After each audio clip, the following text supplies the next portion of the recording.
Welcome to episode 200 of the Prelude to Attitude Era series.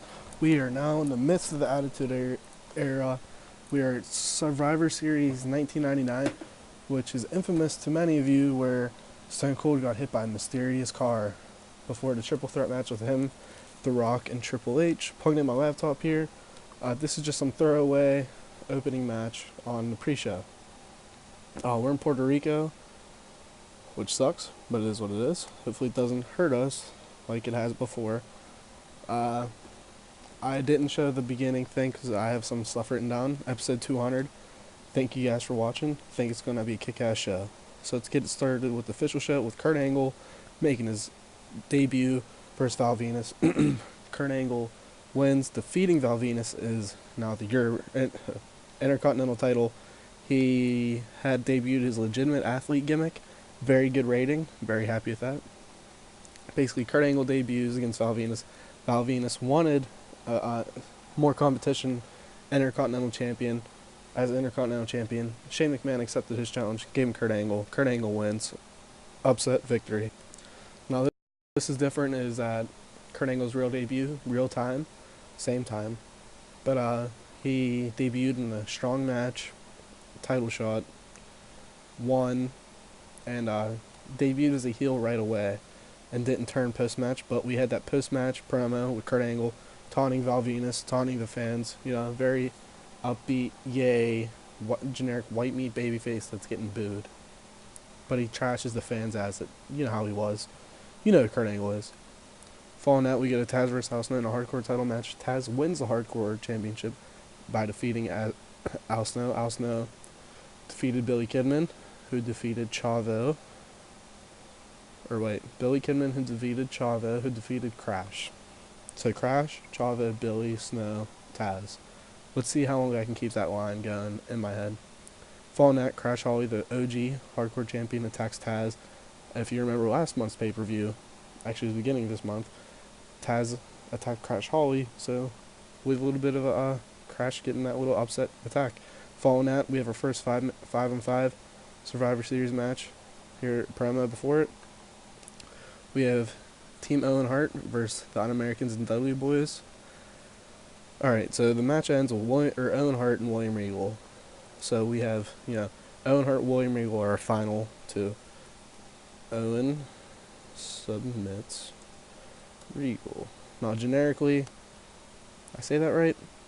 Did I say that right? Alright, I'm moving the mic forward towards my face. But, generically, I think that's better. We have the face overcome odds of some sort. So if we have Owen defeat William Regal in the final, we should have Owen, losing in the beginning, or losing towards the end. So we'll go backwards. So our final is Owen submitting Regal. Before that, it should probably be Lance Storm, since he is the third most popular guy in the match. So Owen rolls. I spelled rolls up, didn't I? I spelled that wrong. Rolls up Lance Storm. Now here, I think, we should have a baby face go out. Mark Henry is eliminated by Lance Storm. Lance Storm and Regal eliminate Mark Henry. Because Mark Henry, he's the number 2 face on this team, I would say. Maybe Crash, but I'd say Mark Henry to give him the edge. So we have Mark Henry eliminated. Storm. I'm normally wow, this is going to be tough for me. So at this point, we have 2-on-2. We have these two versus these two. Now, I think the Dudley Boys should be, maybe they overcome a 2-4, 2-5 odds. Yeah, let's do 2-4 odds. So let's do Matt Bloom as the first one eliminated. Actually, let's do it in normal order. Alright. I think that'll be easier for you guys to understand, easier for me to write.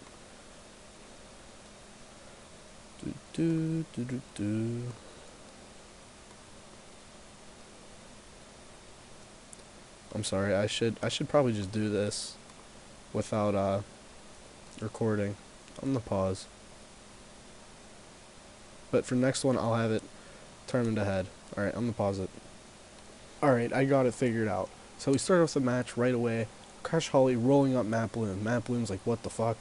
Maybe Big Boots Crash into Bob Holly. Bob Holly gets in the ring, pushes Crash. They start fighting. Leads to Crash Holly turning around 3D, pinned 1, 2, 3. Then Bob Holly pointing laughing at Crash, turns around 3D'd 1, 2, 3. Following that, there's some time going where Lance Storm super kicks the Godfather 1, 2, 3. So we're left to 2 on 4. Then Mark Henry gets on around. Mark Henry World's Strongest Slam on Devon and Bubba. Mark Henry eliminates Team 3D by himself. Yeah, Mark Henry, we're putting him over as the World's Strongest Man. And then after that, we go into Lance Storm, Regal eliminating Henry. Owen rolling up Lance Storm with the cradle. Then Owen submits William Regal. I would give that the most amount of time in between finishes, as it's the big pinfall or big thing I think people wanted to see is Owen getting. Following that, we get a Rock and Sock Connection, cutting a hot promo and Abyss and Undertaker, and I'm looking forward to this. So after that, we go to the match where Undertaker and Abyss, good tag team. Man, 100, 67. But here, Rock and Sock Connection defeat Undertaker and Abyss when Abyss turned on the Undertaker. Now he didn't turn on really by tagging him. Undertaker goes to make a pin. Abyss steps off. Excuse me. Abyss steps off the ring. Turns around, rock bottom, people's elbow 1, 2, 3. Rock and Mankind leave the ring, celebrating. Abyss is there. He gets in. He starts beating down Undertaker, and out comes the lights hit. Out comes Raven. Raven makes his debut. Now his debut is a heel, attacking Undertaker. Him and Abyss together, hell of a rating. The cult leader gimmick, an initial rating of average, which is fine. Now Raven is starting to flock. Now he has Abyss. He took Abyss from the Undertaker in the Ministry. Paul Bearer was forced to watch, and I think this is a good way to debut Raven. Really happy with his debuting rating. Now let's see where we get from there. And the Undertaker, now he will be MIA for some time. You know how it is. Undertaker gets attacked, he comes back. It is. He didn't turn here though. He's gonna turn and he comes back. Following that, we have Kurt Hennig cut a promo on Eddie Guerrero. Now here comes the match that I think is gonna steal the show. Eddie Guerrero and Chris Candido. Drum roll. Holy shit. That's awesome. Here Eddie Guerrero defeats Chris Candido following a botched interference by Kurt Hennig. What happens, I would say, is Candido and Eddie back and forth. Maybe, ref gets taken down. Kurt comes in with a chair, accidentally hits Candido. Eddie hits Kurt, knocks him out the ring. Frog splash, 1, 2, 3. Just a basic way, the heel manager causes the heel to lose. And Eddie picks up another upset victory. He is on fire. 100 rating promos, 99 rating match. Stole SummerSlam Survivor Series. Will he do it at WrestleMania? I don't know. I'm thinking what I have planned for him at WrestleMania. It could be. But wow, I'm so happy with this. I wish it got the 100, but hell, a 99 is awesome. They were both holding back. See, you can't make them go all out. I gave it 22 minutes, but you can't make the main eventers go all out because then they get tired. That's why I don't get. But really happy with that overall. Whew.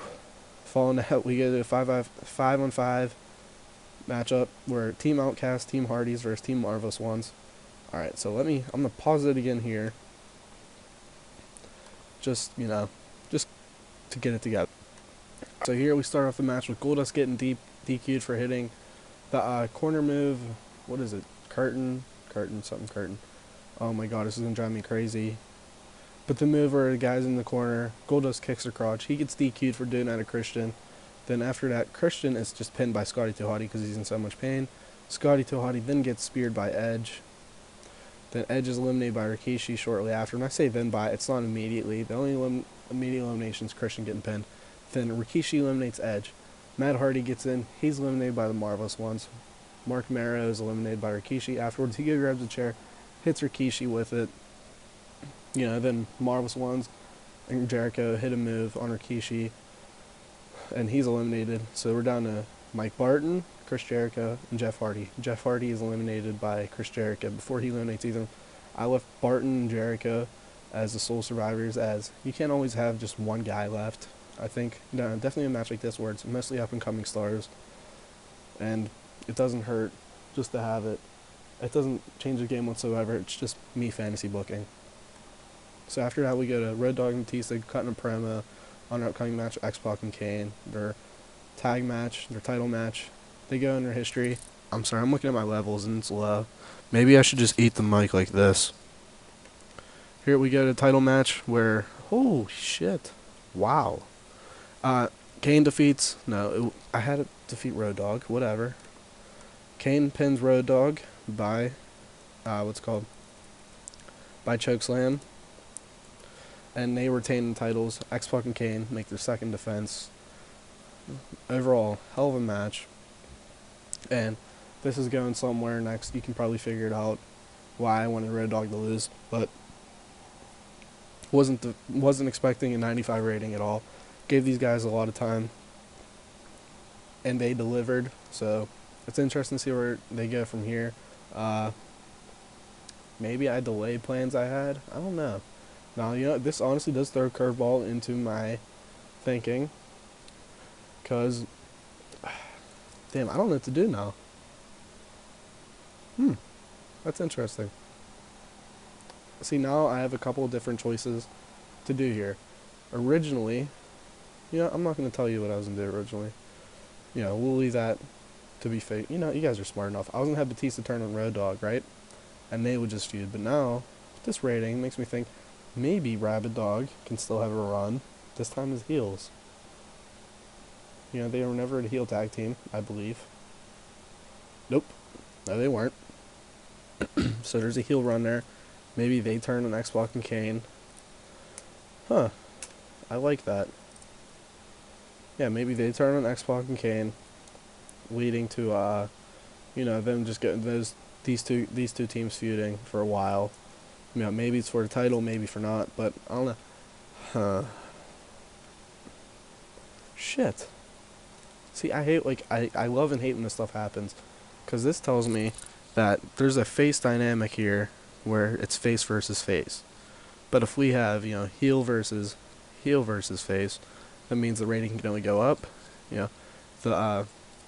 It's an easy story to tell with friends turning on friends. I don't know. I don't know. I'm gonna have to think about it. I'd say tell me what you guys think, but I'm probably gonna record before you guys tell me. After that, Stone Cold cuts a fantastic all-time great promo on Triple H before their match, and then we get in a match, and drum roll. Whew, man, another great match. Triple H defeats Stone Cold Steve Austin by pinfall after a distraction from Vince McMahon. Vince McMahon interfered in the title match, causing Stone Cold Steve Austin the title. Is this another screw job? Maybe. I wouldn't call it a flat-out screw job or ring the bell, but Vince screwed Stone Cold. And Triple H defeated Stone Cold here. Now, assuming Stone Cold doesn't have a rematch, so these two are going to go a different path. Maybe they come back, maybe not. 9 rating, really happy with that overall. Overall as a show, Scotty 2 Hottie was used too much with a 96 rating, making it one of our best pay-per-views in a long time. Also continuing this, and ignore the other stuff for a moment.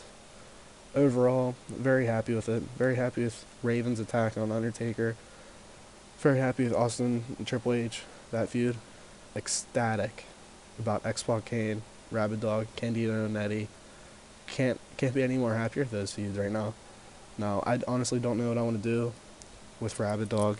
Alright, I don't know. I'm going to check my levels after this. Maybe I'm going to have to start speaking up. Duh. But, overall, fantastic show. Fantastic. I feel like Mr. Burns and Simpson's excellent. Excellent. Alright, so let's just go and let's make a speech. Let's give it to, Eddie and Chris and Triple H. Yeah, let's give it to Triple H. We throw Stone Cold enough bones and having him be, the super baby face and shit. I feel like that just means Candida and Triple H have been getting a lot of speeches to him, but overall, wow, what a fantastic show. Now, honestly, I'm going to have to reevaluate some plans I had for WrestleMania, considering Eddie and Candida had an all-time great match. X-Pac, Kane, and Rabbit Dog had an all-time great tag team title match. Um, what else? Yeah, other than that, nothing extraordinary. You know, where I go with Kurt Angle. Raw is going to be interesting to book. I will be recording Raw live. Alright, let me explain this. So, next episode is going to be just Raw, and I'm going to review Survivor Series, what happened there. Then, the next episode following that will be Raw, Week 2, November 1999. I will go over Week 1, SmackDown. So, it'll be, Raw, no SmackDown. Raw and SmackDown will be covered. And then, next Raw will cover last SmackDown, next Raw will cover last SmackDown. And then the go-home show, a SmackDown, for pay-per-view. Maybe I'll record, but probably not, because those shows are normally just fillers. Like, I have the big angles all set up, all the hot stuff. Unless I feel like there's something huge, I will record it. So, alright, I'm gonna explain this, because I'm trying to figure out, and I want to make sure you guys understand. Next episode will be, Monday, Week 1, November 1999 Raw. Following episode will be Monday, Week 2, November 1999 Raw. And before we look at that Raw, we look at the previous week's SmackDown. Until we get to December pay-per-view, or end of November, the next pay-per-view, we will not record, we will record Raw, and then on the pay-per-view, we'll record what happened to SmackDown following the Raw. You know what I mean? The next Raw will be like this one. It'll basically, It'll see. You guys will understand. I'm going to do this until SmackDown becomes a must-watch. Not that it's not great now. It's just recording-wise. I'm at 60 minutes. Alright, so I'm going to get together. You guys will understand. Honestly, just watch the show. Just know every Raw will be recorded from now on. Last week was a different thing.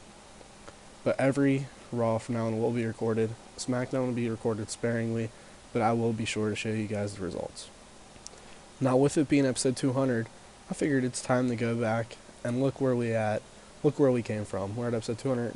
Raw has beat Nitro 95 times. Nitro beat us 38 times. Last 35 shows at 88 rating or better. It's January 6th. Okay? So let's look at some of my favorite stuff and so forth.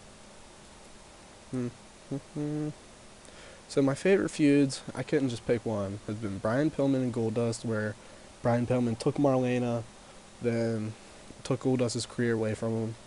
He got the Intercontinental title, fired Marlena.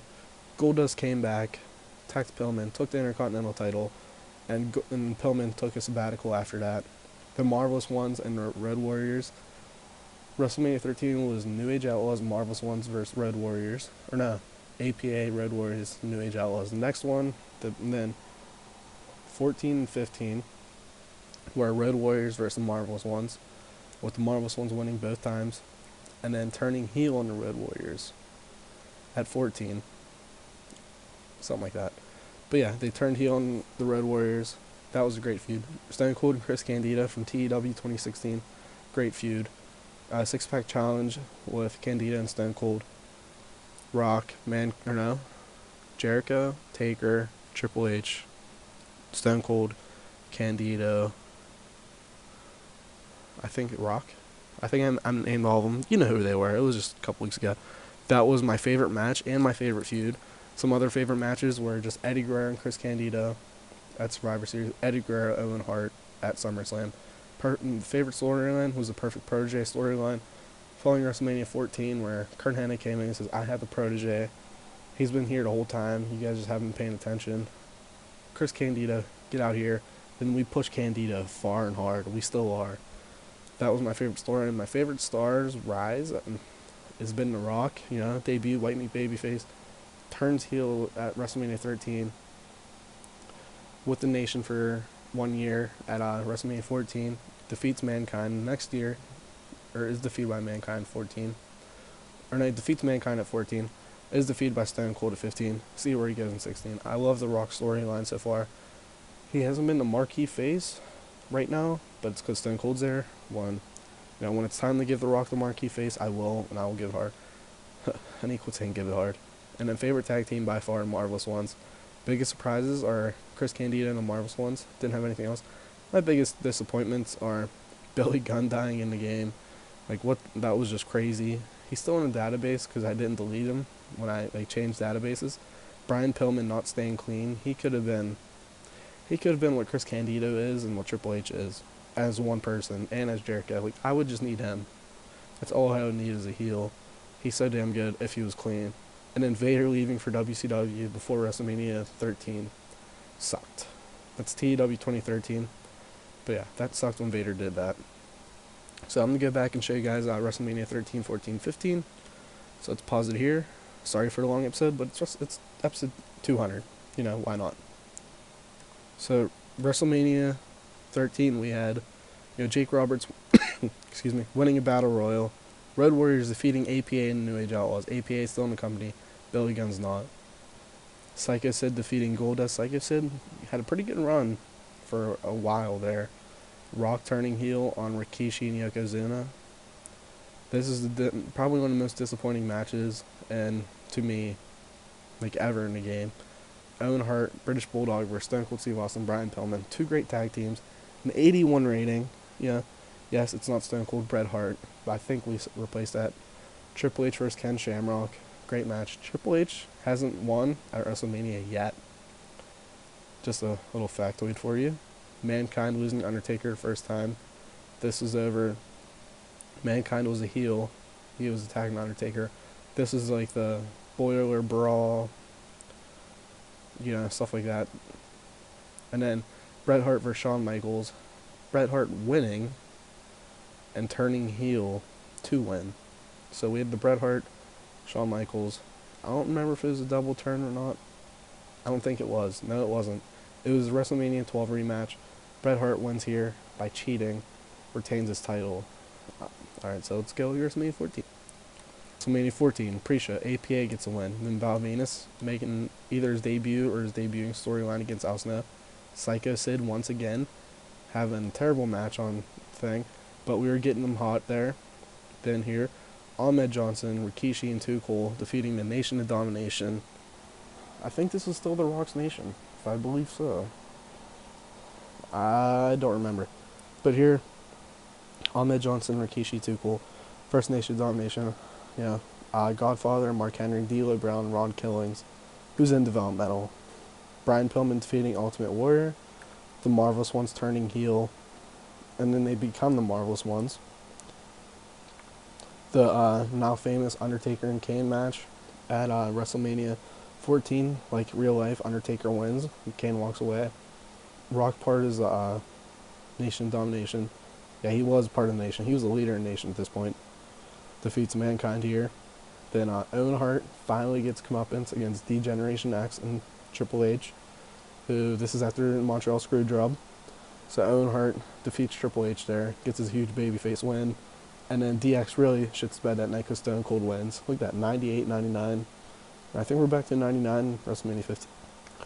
I lied. But here, let's go start bottom. Here we have Road Dogg and Batista versus Umaga and Ken Shamrock. Basically, I was looking for New Age Outlaws versus Ken Shamrock and a tag partner. I found Umaga, who is now in WCW. Kane and Triple H, like in real life, DQ, nothing really special there. The Un-Americans, who are Owen Hart, Val Venus, William Regal, Lance Storm, versus Eddie Guerrero, APA, D'Lo Brown, Godfather. That's not right now. That's 5-on-4. Chavo is there as well, if you excuse me. Brian Pillman, Goldust. Great feud. Love the feud. Disappointing match rating. But once again, Brian Pillman can't stay clean. The Brood, Edge and Christian Gangrel defeating Rikishi, Al Snow, Ahmed Johnson. Now Rikishi is always in a multi-man tag at WrestleMania. I honestly don't know if that's going to change at WrestleMania this year. I just looked when I was starting to give him a push. He wasn't in my plans, but that has changed. It's just finding a place for him. Then we have the Triple H heel turn that worked out well. Taz defeating Chris Candido. This is Candido's first loss in a year. Taz was undefeated at this point. Disappointing rating looking back at it is what it is. The Marvelous Ones defeat the Road Warriors too, and Road Warriors have to retire. An improvement over the year before, if you'll see there. But great match. Then Undertaker, Mankind stole the show. The Bold is always the best match. This is basically Mankind wanting that moment at WrestleMania. He's dying for that moment. This isn't about the streak, but it's alright, Undertaker's 7-0 at this point, I believe. We gave a little wink to that. And then, in the main event, You know, The Rock, the corporate champ, lost to Stone Cold Steve Austin, the People's champ. I'm kidding, but he's the champion, and he defeats the People's champ, the corporate champ, The Rock, for the world title. Then lost to Triple H. But yeah, WrestleMania 16 looking ahead. I'm gonna have to get a better rating, 94, and I'm gonna have to get back up to 98. It's gonna be an interesting year at WrestleMania 16. There's gonna be more singles matches like there was in real life. Yes, there will be a couple matches imitating real life, and then there'll be totally new ones. Eddie Guerrero just entered WWE or WWF around WrestleMania 16. Same with Jericho, but I had these guys for a while now, so it's gonna be different. And thank you guys so much. I don't plan on stopping this series right away. I'm gonna try to record like once a week up at school, and I'll probably record and release once a week. So maybe you guys can give me more feedback live, and so forth. But thank you guys for watching. Sorry for a long episode. Episode 200 though. Fuck it. Thank you guys for watching. Hope I talk to you next time. Later. Peace.